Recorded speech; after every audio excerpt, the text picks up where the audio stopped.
are back. It's Inner World, episode 7. Man, these things are just building off each other. This is the most fun podcast I've ever been a part of. It's exactly what I always wanted with Dylan, just the heavy-duty research collaboration shows. And we're going to be continuing the work of Reverend Robert Taylor's Astronomico-Theological Lectures, part 2 of The Devil. So we had like 2 hours of stuff to say about the devil and the devil's true identity last time, and we're going to just take that further. There's much more to the story, and although it's all kind of the same story, and Dylan's got a huge pile of notes, I've got a great pile of notes. This is going to be everything you ever wanted from your boys. And happy Leo season to everybody. Dylan, how you doing, brother? Awesome. I just had my birthday on Tuesday, so it kicks off Leo season. If I'd been born during the day, it would have been Cancer, but it was at night. So while I was born at night, I wasn't born last night. And it's real fun because this is my first work in Leo season publicly. So I think you did one the other night that I haven't caught yet, but really exciting. And I think what I love about this is the reason you and I do the best work, in my opinion, on these subjects is because we've approached it from a position when there was a time where we didn't know things. And so we had to chase them down, learn other languages, and then we're really good at explaining it to other people who haven't had the luxury or the time or the dedication or the even interest to do that work as thoroughly. We can flush it out for them and explain it. And like something that comes to mind yesterday, I was listening to our friend Topher and Owen on a podcast. And even Topher was like, oh, well, in the Greek version, he's written as the accuser. But he neglected to say what that Greek word is, which we covered last week. Diavolos. Yeah, diavlos. And it looks like diabolos, but that beta is pronounced like a V. So if you didn't know that Greek, you might possibly think he's talking about, oh, maybe in the Greek version, there's a different word than devil. No, that's where devil comes from. Diavlos, the accuser. So I think this is really good what we do. And I'm excited because I'm grateful that you're like the only person in the world that also flushes things out and we get to the nitty gritty. And I'm very appreciative that you and I have this opportunity to do this stuff together. Me too, man. It's so fun. I love this stuff. I live for this stuff. So why don't we just get into your article and start pecking away at some of the stuff that you've got. It's an article, it's show notes. People can find everything Dylan's prepared for these episodes on his Substack if you're a member. And there's a pretty hefty chunk of gravy even before the subscription line. So you can become a free Substack member too to Dylan if you are not following his work there. Just give it a sub and you'll see how ridiculously prolific the guy is. It's awesome. So yeah, take us into picking up on part 2 of Reverend Robert Taylor's excellent work, Decoding the Devil. Yeah, so I don't know if you can see in the background. I'll change it. Right now, I'm kind of just enjoying the sunlight. I'll shift once the sun is no longer shining on me. But our graphic, I used the patch from the NRO, and some of us who went through Mark Passio's work a long time ago, you might remember he brought the NRO up. And I always, this patch always stuck out with me because it says in Latin, better the devil that you know or the devil who you know. And one of those sayings is, it's better the devil you know than the devil you don't, which is why I chose this title for our podcast episode, Better the Devil You Know.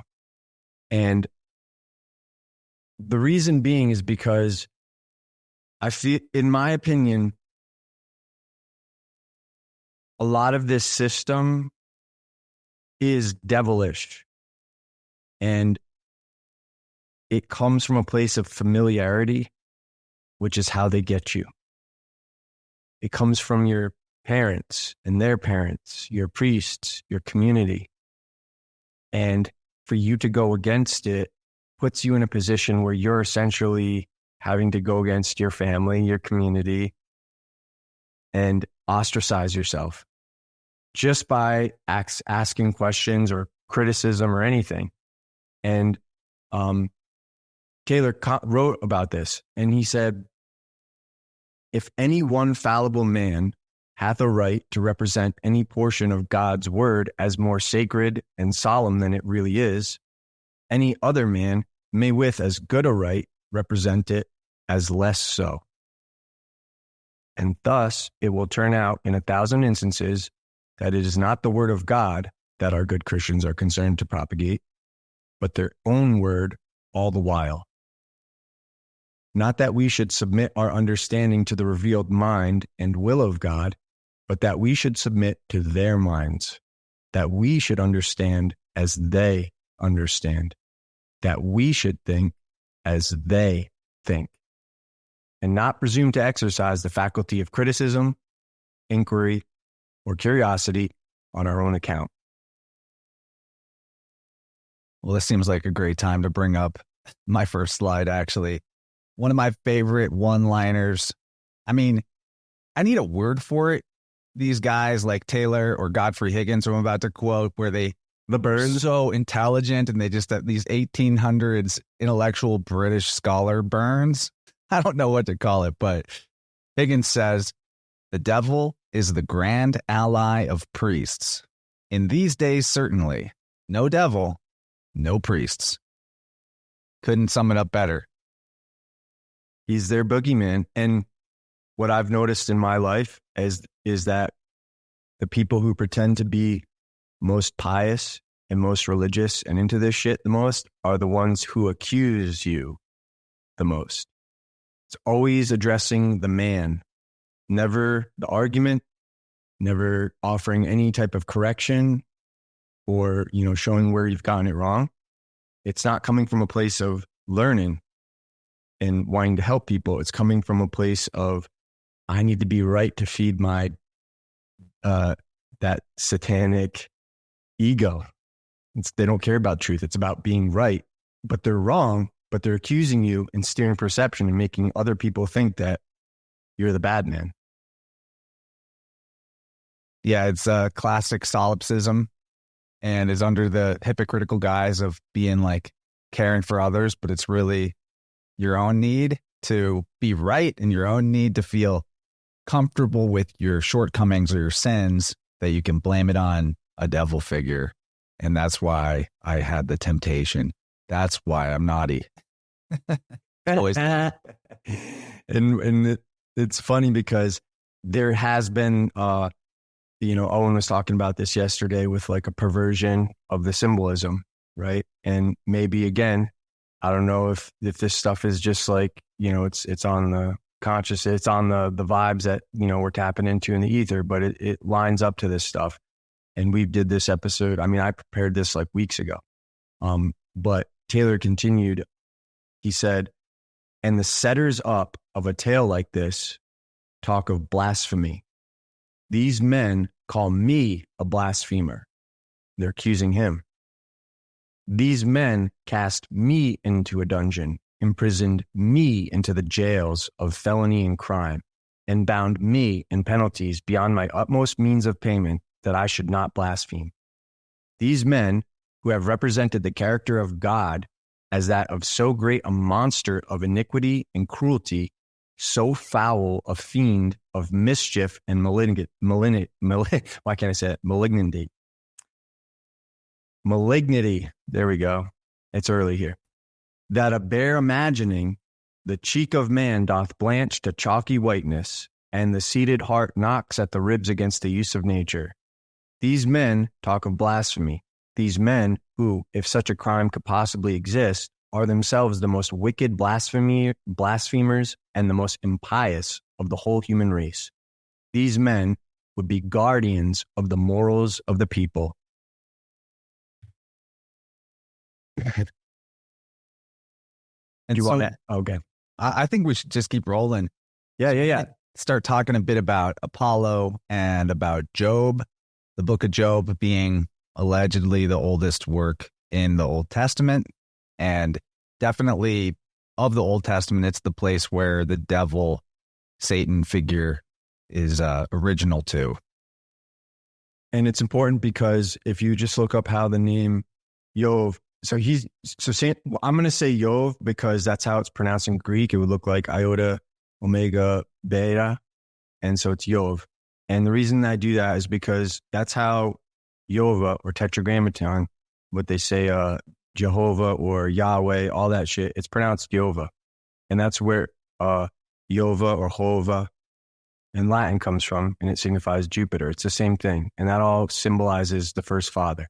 You, God, Jew, Pater, Pitar. And that goes all the way to Sanskrit. You can see this system spreading to the east through Italy, because this all goes back to Etrurian and then Phoenician, which I've made the case in the Holy Sailors that the Phoenicians are Italians, or at least from that peninsula. Not that there's any such race called Italians. But that being said, that name Yov, as seen in the Targums that we would transliterate as J-O-B, is in Hebrew A-I-U-B or A-I-U-V, because the Bayit, the B, and the V are the same letter in Hebrew.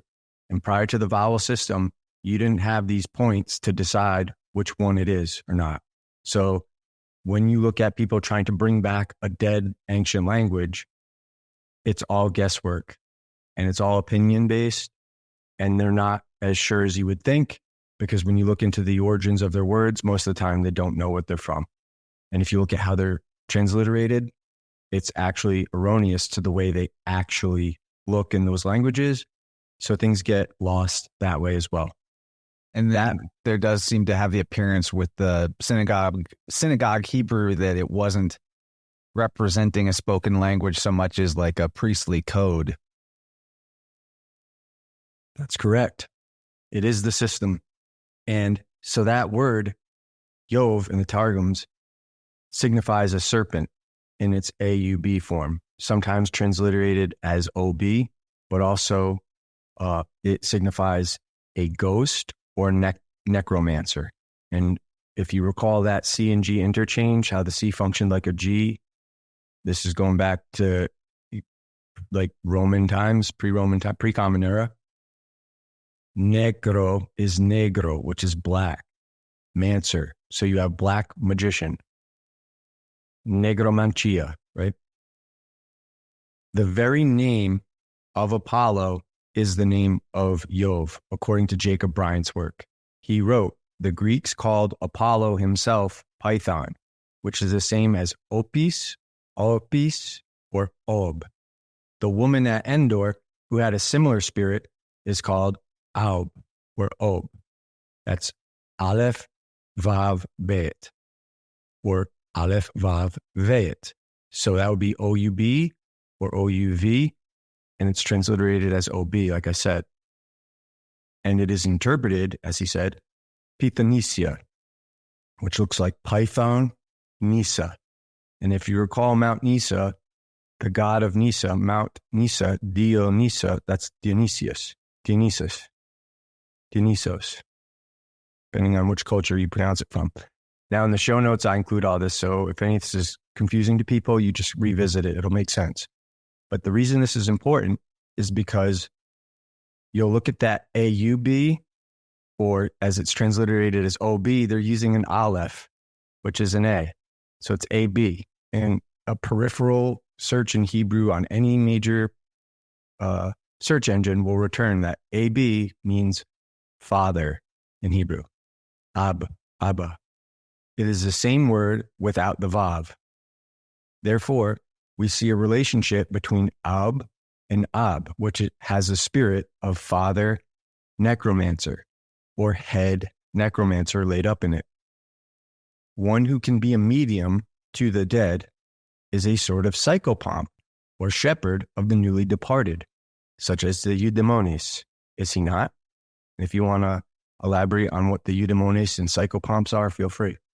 Well, I actually want to elaborate a little bit about the quotation you have photographed here from Jacob Bryant, talking about the oracles of Apollo, how they had these pillars that represented the god.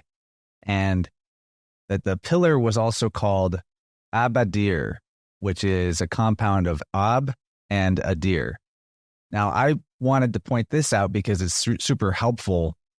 It's a more, I don't know, my mind doesn't wrap around it as easily, but the rhoticism of the letter or sound R switching to N, it doesn't seem as common, but there is evidence for it, especially right here in this word, Abadir. So just swap that R at the end with an N, and you have Abaddon, which we covered pretty thoroughly in the previous episode, being the angel of the bottomless pit, another way of calling the devil. And in the allegory of Job, which we'll get into a lot in this conversation, I think a good way to comprehend that allegory is that it's like the devil and the angel on each shoulder. The character Job in the narrative, in the poem really, he's sort of like the life of the God, the life of God. And then the actual Jehovah figure and devil figure are sort of like his, left and right, or his inner world that is kind of at odds with itself. That he's prosperous, he's the sun in the spring and the summer, and then he goes through his fall. All of this is extremely astrological too, quite obviously so. But to me, like, that's the, it really messes with people's heads, the story of Job, about the interpretation in the modern dogma being that he was God's best dude, that he did everything right and had all of the rewards and the wealth and the riches and the children. And then somehow God is just cool with the devil destroying Job completely, or taking everything away from him, ruining him. Like, I've literally found that in people's biofield once or twice, like the Job stories. Like there is a guy. So like cognitive dissonance is what does a lot of harm to the body, injury and distortion. And there's a guy who tuned one time that had because he was raised super churchy, and he had the Job story when he learned it was marked in his biofield about you can't be too good or you'll get punished by God. But then at the same time, he had this complex of perfectionism where he couldn't accept himself without being perfect at things. And so he had this cognitive dissonance of, I've got to be perfect, but I can't be too perfect. And it manifests in him as like a recurrent right ankle injury that just was chronic and constant. We worked that out in the ankle injury.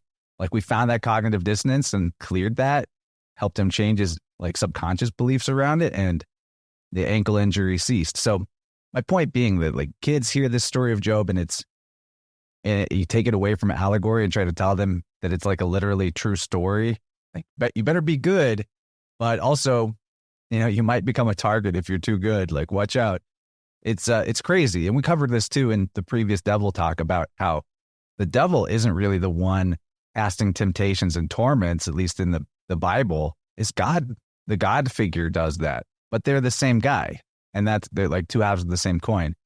So we'll get it also ties back into the episode we did before that about Lazarus, where the Yov is also symbolic to the year, and the weather, you can't be too good. You're going to get punished by God no matter what, because the perfect weather in spring and autumn are going to get punished by the hot weather in summer and the cold weather in winter. And I just wanted to clear up for people so you can see how a lowercase r and a lowercase n are almost the same letter. It's one of those things when you look at the Irish or the Celtic, you'll see that they're very easy to confuse. And you see it also in the Latinized or anglicized or English letters with a lowercase r and n. So just kind of show people that interchangeability and how it's easy to confuse them, but also how they serve, the same function, whether it's bar or ben, meaning both B or BR or BN in Hebrew, both meaning sun. I know it's pedantic and we've explained this so many times, but I always try to do this from the perspective that we have somebody who's never been exposed to us before seeing this for the first time. So I try to approach it with that perspective anyways. And then back to the necromancer part of this, Aub word. I would have to go digging into old notes to find it, but I have found usages of that word that seem to indicate ventriloquism, actually.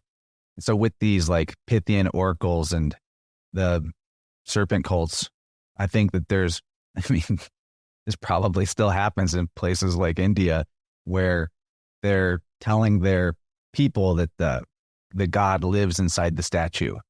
And maybe there's a priest that's just throwing his voice and like talking through the statue, the voice of the god. That's a thing. That's part of the necromancy of it.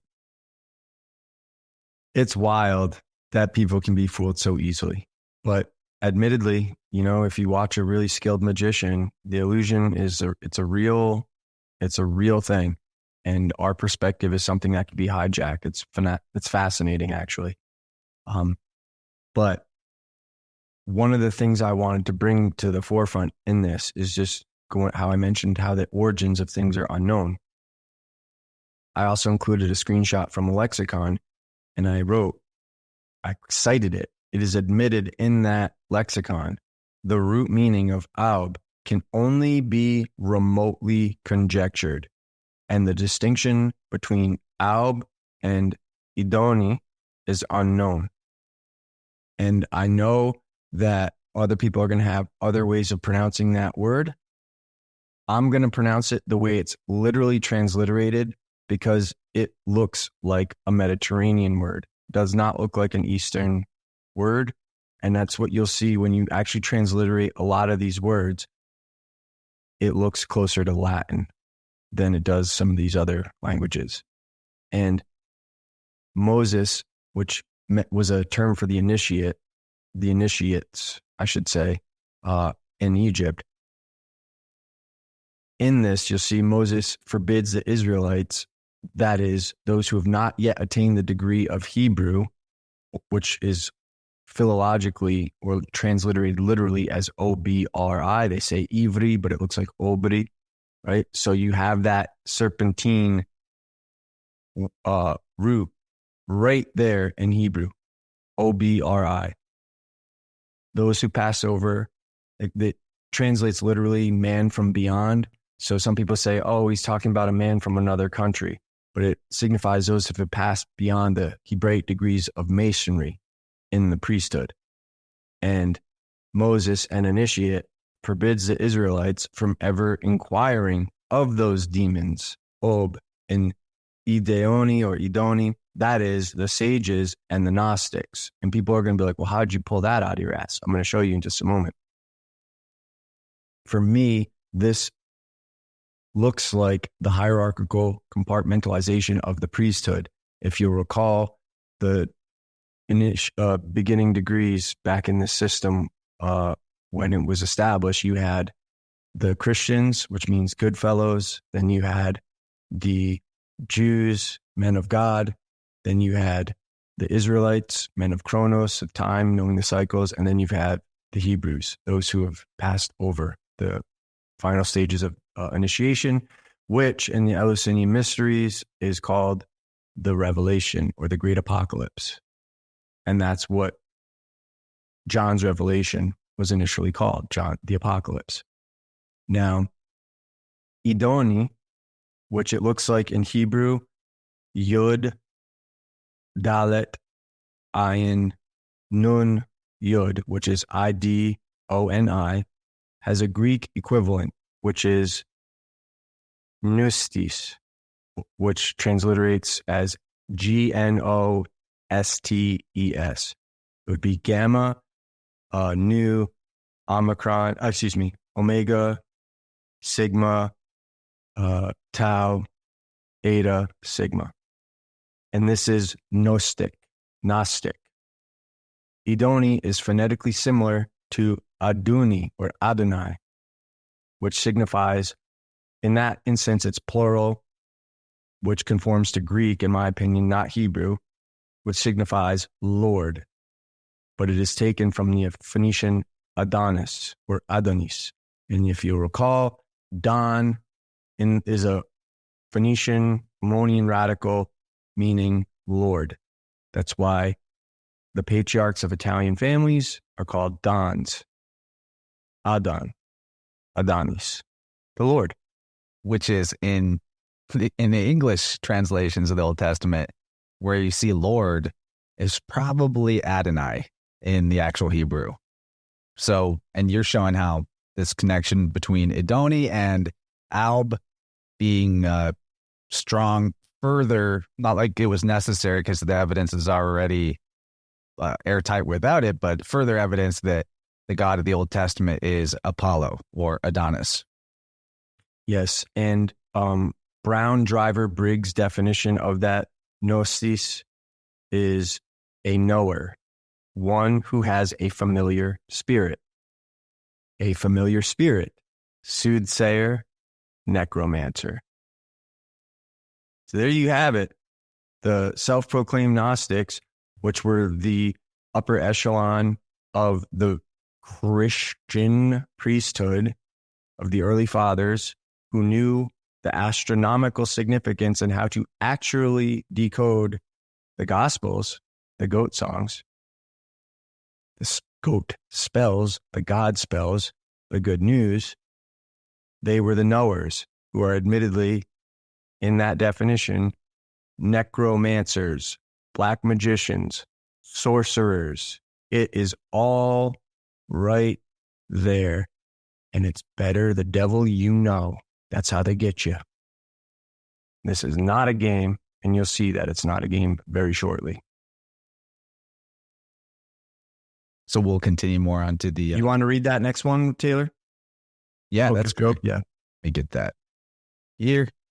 So Taylor wrote about the book of Job, quote, "This book of Job in the English version of the Polyglot Bible, printed page by page, opposite the Latin of the Vulgate of Pope Sextus V and Pope Clement VIII, presents in its margin the words, 'Moses is thought to have written this book of Job whilst among the Midianites, BC 1520. If it were so, the book was written before the exodus of the children of Israel out of Egypt, before the call of Moses to be their deliverer, before the 5 books of the Pentateuch, and consequently, in Christian admission, it stands admitted to be the oldest of all books which either the Jewish or the Christian world have received as divine inspiration, and therefore the oldest book in the world.'" Taylor also alluded to something that Dylan's touched upon that he did not learn from him. In Taylor's words, the great secret of the properties of the magnetic needle, the mariner's compass, which we are told was first discovered by the Venetian Marco Polo in the year 1260, only 570 years ago, at Taylor's time, had been known to the priests for ages before that time, and subserved their purposes, extended their power, and directed their voyages, while it was entirely concealed from the knowledge of the vulgar, under the veil of precisely such allegories as those of our sacred scriptures are found to be. The priests of Jupiter Ammon carried the magnet with them in a compass box, as the ark of the covenant of their God, which it was death for the unsanctified to look into. It was enough that the brute, uncurious people could not be put off with a miracle. They were told that Hercules had sailed across the ocean in a vase, directed by the arrow of Apollo. Bring up this pottery that shows that. And what's interesting is, so I didn't know that about the priests of Jupiter with the box with the maybe had a liquid in it with the needle. So that I learned from him. If it's real, I don't know how I would verify that, but I learned about this because there is stuff in the historical record that, like, basically those citations and stuff will demonstrate that people knew about the magnets way before the lodestones and all that stuff, way before they're pretended to have been invented.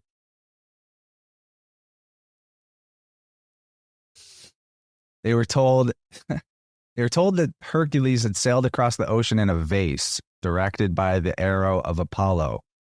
It was gospel, and they suspected no other meaning than the grossest and most literal one: Hercules was God, and nothing was impossible to God. Now, this is pretty cool thing to uncover, because it means every time you're seeing like some kind of symbolism with an arrow with the gods, that you should also start thinking about, is this allegorizing the compass, the mariner's needle? So cool, right? Yeah. So then Keep going. the poet Homer, 900 years before the Christian era and 2,160 years before the pretended discovery of Marco Polo, had given a yet plainer hint of the possession of the great secret by the priests. For perhaps as many thousand years before his time, the priests of Phaeacia had ships that were inspired, and in the 8th Odyssey of Homer they are thus described: no pilot's aid the Phoenician vessels need. Themselves, instinct with life securely speed, endued with wondrous skill, untaught they share the purpose and the will of them they bear. To fertile realms and distant climes go, and where each realm and city lies, they know. Swiftly they fly, and through the pathless sea, though wrapped in clouds and darkness, find their way. So, Taylor goes on to say, in like manner, the telescope, ascribed as a modern invention to Galileo Galilei, about the year of our era 1640, had been known to the colleagues of the priests for countless ages before that time, and was concealed from the curiosity of the credulous multitude, under the allegorical miracle that Pythagoras could read inscriptions on the moon. Colleges of priests. And now we're beginning the colleges of Alexandria, where all the early church fathers were initiated it, and that's kind of how they spread this monkish system. Because that's where you'd go. Kind of like how Britain used to be a seat of learning for the Druids. That was kind of where their colleges were. Yeah, and then like with Pythagoras, there's the same story as the Hercules sailing across the ocean, guided by the arrow of Apollo, that Pythagoras was given a dart by the Hyperborean priest Abaris. They carried him over inaccessible rivers and lakes and mountains, and also performed other miracles. So, oh wow, he's got a magic... Abaris. He's got the same as Jehovah. Yeah, and he's got a magic dart, same as a magic arrow. We could do a whole show on how Pythagoras is Hercules, is Jesus. They're all the same guy 100% of the time. It's so wild. It really is, when you see like how, you always like to say that this stuff circles back to itself, like the serpent eating its tail. Oh yeah. Like the Ouroboros. So you want to keep going, or you want me to take over? I'm happy to let you do it, or whatever. I would like you to get ready for some variety of entities, because let's just do this. So in the previous episode, we covered that there's an anecdotal link between a priest, a corpse, and a corporation. And if you want to bring that up so people can see it, awesome. If not, I'll just keep going, but revisit that. You'll see the same word. Luam is an abbot, a priest, a prior, or a pilot. And then Luam, but it's pronounced slightly differently. It's Luam in Celtic again, but it would be luav, a corpse, a carcass, creeping, sneaking person. Now, this is very interesting as far as the modern system goes, because a person, as I wrote in The Blackest of All Magic, according to the case of the Church of Scientology versus the U.S. Department of Justice, a person was defined as a variety of entities other than human beings. This is where you get this idea that corporations, which have the root of corpse in it, which I've just shown you in the Celtic or Irish, is the same as a priest, corpse and a priest. They're legally, they have rights, but they're not living entities, or not human beings, I should say. And then another definition from Will versus Michigan State Police. All this is cited, by the way. I'm not going to waste everyone's time with it. In common usage, the term person does not include the sovereign, and statutes employing the word are normally construed to exclude it. And then another one from New York, in the U.S. versus Fox, a sovereign is not a person in a legal sense. And so if you just use that philological identity of person and parson, a parson is a beneficed member of the clergy, a rector or a vicar, right? Like the vicar of Christ, as in the Pope. A sovereign is not a person. A sovereign is also not a parson, not a member of the clergy.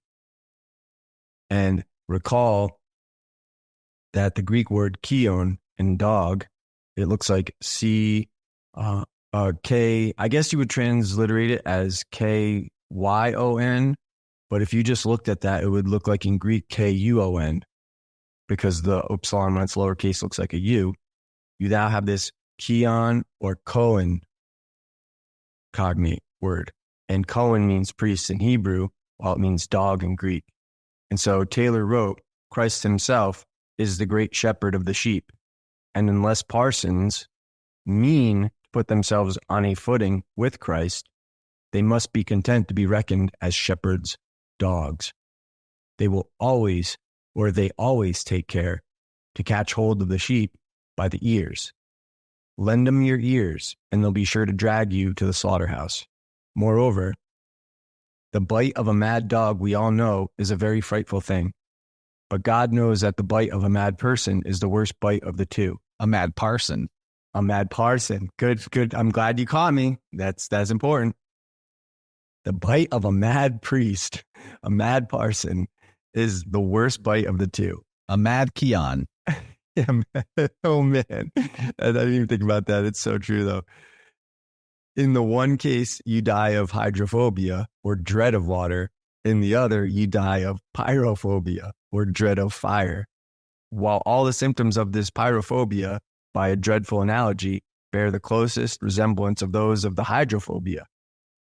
When the unhappy patient has been priest-bitten, though the wound at first may be very slight and easily healed, yet in longer or shorter time afterwards, he loses all relish for cheerful company and innocent pleasures.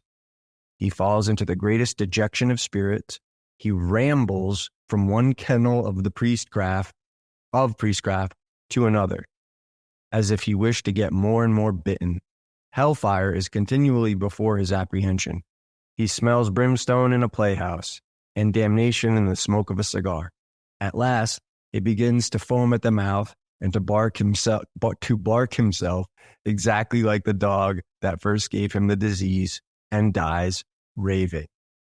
And this is actually the same fate as all those churchians. Everything's a sin. You're all going to hell, yada, yada, yada.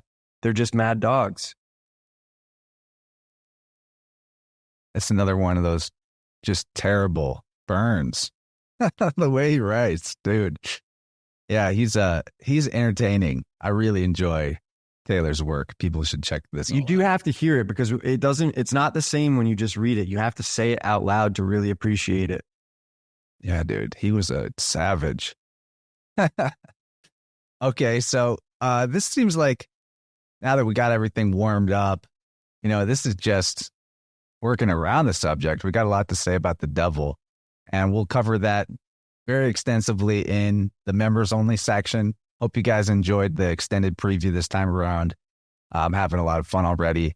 Got tons of notes to go through, and you won't be able to watch this content without having a really sure, airtight case to understand, like, okay, there's nothing to be afraid of with any devils here other than the devil that you know, the mad dogs, the Keons. And for everybody who's unfamiliar with us, the whole point of this is not to mock you or make fun of you for believing in these things.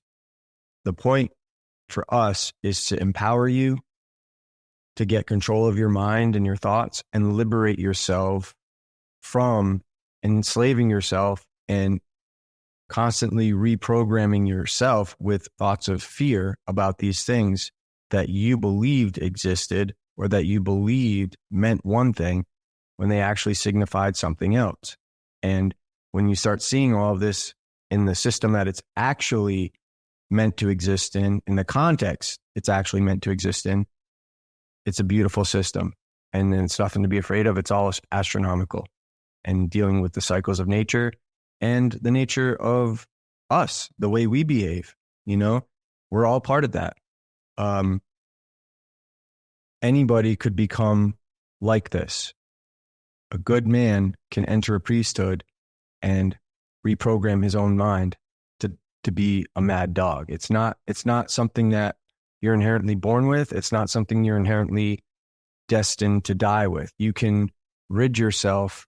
Like, let's say you are infected by priestcraft and you're enslaving yourself and putting fear out to the world, and you're they call them crash bros and those doomers. There's people who are like anticipating the crash, anticipating hard times because they've invested in preparing to be successful when those bad times come, rather than being fruitful and successful now. Or the boomers that will leave nothing to their children or grandchildren because, well, Jesus is coming back. The world's going to be destroyed anyway. Yeah, and the point is we're not here to disempower you. We're here to empower you. So make sure you get the real message and you listen to what we're saying, and you don't have an emotional reaction. Go through it. If you do find yourself getting an emotional reaction, just keep going through it and chasing these threads on your own until you see it for yourself. And once you do the work for yourself, it'll let out all the steam that you're holding in. And you'd be like, okay, they're right. It's not even about demonizing an entire sector of society, everyone involved in priestly things or religion. We're, hopefully I don't need to say this to our audience because they're wise enough, but no, but in the free hour, we do have people who are not our audience that are going to see this, so. Yeah. And so in any group of people, there's the entire spectrum of humanity in that group, if it's a large enough group. So not all people that wear the priest garb or the dog collar are going to be evil men or trying to deceive you or exploit you. I mean, Reverend Robert Taylor, he's part of this system and he's speaking out against the evils within it. So what we're really criticizing is the craft, which, if you didn't know, other than an activity involving skill in making things by hand, the other definition for craft is skill used in deceiving others. So what do priests make with their hands? Not much.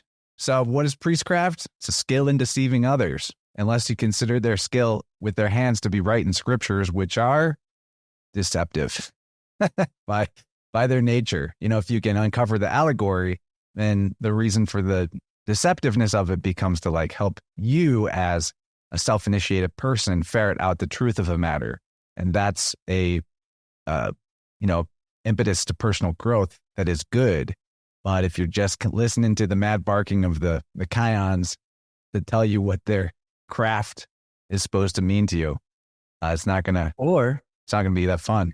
You can look at the dog. The key on has the key to on, the sun, because they're the solar priests. And dog in reverse is God. So that key to the sun is the key to the cosmos, is the key to God and the nature of God and the construct that God created, because somebody had to create this perfect system. Beautiful. So you guys can get the second part on my Patreon or my YouTube membership site. And Dylan's got a Substack where this is going to be located. So make sure that you're supporting at least one, if not both of us, and you'll be able to enjoy the heaping gravy in part 2. We'll see everybody over there.